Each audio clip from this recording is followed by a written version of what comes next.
All right, everybody, I'm going to continue some work from chapter 5. We'll review the inflammatory process for tissue repair and then move forward.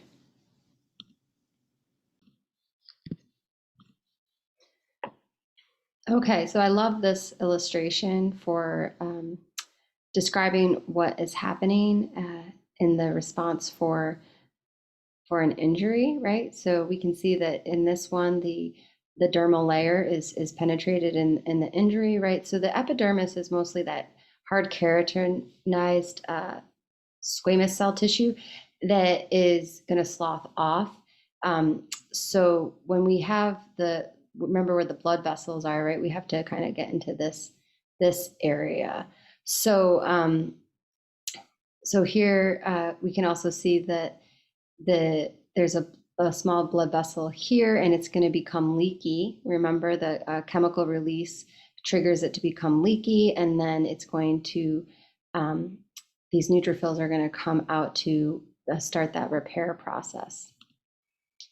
I love this of the proliferation phase. This is really the best way to see how the fibrous tissue is it's being excreted by the fibroblasts, right, to build and to regenerate those tissues underneath. But what I love here too is this crawling effect. Okay, so as the keratinocytes are moving, they're moving across to fill in over where the scab was or is, and they kind of crawl on each other as in this way. So they kind of creep this way and crawl and create that barrier. So I just love this illustration.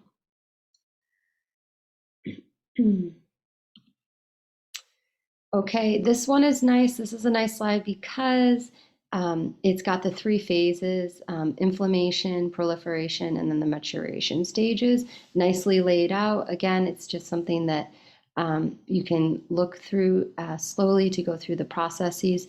I won't read it to you, right? But again, just using this to zoom in and look at the each step as it happens to get clear about that. The other thing that's cool is that this really does follow a specific timeline. So the severity of an injury will affect how long it takes to heal. But when we're talking like this, a small puncture wound or a small abrasion in the dermal layer, we have this graph to help us see. So it's this inflammation phase, right, that happens here between it's really in the first 3 days. So you can see how it peaks here within the first day, that you're going to get the most inflammatory response, the most fluid in that area, right? And then as that gets cleared out, as the macrophages are moving debris, right? We're moving into the proliferation phase. And at that height, we have the synthesis of beginning the reepithelialization and the deposition of the network of fibers to rebuild. And the remodeling finishes off in the third phase of maturation. So once all that scaffolding is there, it finishes off in that way. So look, 300 days after. So this is it again, depending on the severity of the wound, it can take more for it to really take that long. But something minor is going to repair quicker, right? And usually within like 3 weeks, you have an appearance of back to normal kind of tissue. Children, younger folks are going to regenerate faster. The mitotic division happens faster. The whole processes happen faster. So we'll see that that they have the advantage, or we have the advantage, us younger folks.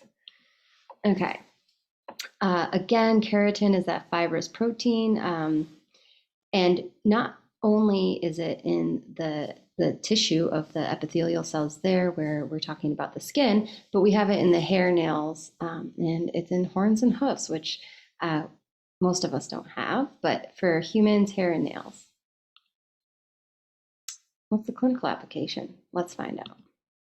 So the clinical application of understanding the skin or the integument involves the application of you can do medicine. So in this case, this type of medicine would be nicotine. So someone who's quitting smoking can get the addictive measures met in a safer way than using tobacco product, which has the nicotine in it, and that's what often people are physically addicted to. So we can be mentally addicted to smoking, but on a chemical, physical level, right? The addiction happens to the nicotine. So there's a lot of other things involved with why people continue to smoke, but one thing to medically overcome is the addiction to the nicotine, and so we can do transdermal application here. By applying it on the skin, it slowly absorbs into the skin. This is an overreaction. This is like an overproduction of keratinization, and then you get psoriasis. So what happens here is that you just have way too many of the cells coming up and pushing off and hardening. So it's a hyper activation of that, and then it clinically shows up looking something like this. It is uncomfortable. It's itchy, and because it's itchy, people make it worse by scratching it, and then that causes little inflammations that then need to be repaired, and it spreads, and it's not easy to manage. There are cold lasers that help to manage it. Here's a less severe case, and you can see that it's just extra keratinized cells. On a child, right, it looks even more uncomfortable, but you can see here in an adult that this is also this is, again, it's a more severe case. And I'm not saying that in this case, someone scratched it and that's the way it spreads. So it has a genetic component. So it's its own genetic component. There's some lotions and different things that you can apply to these. And as I mentioned, a cold laser treatment is also available.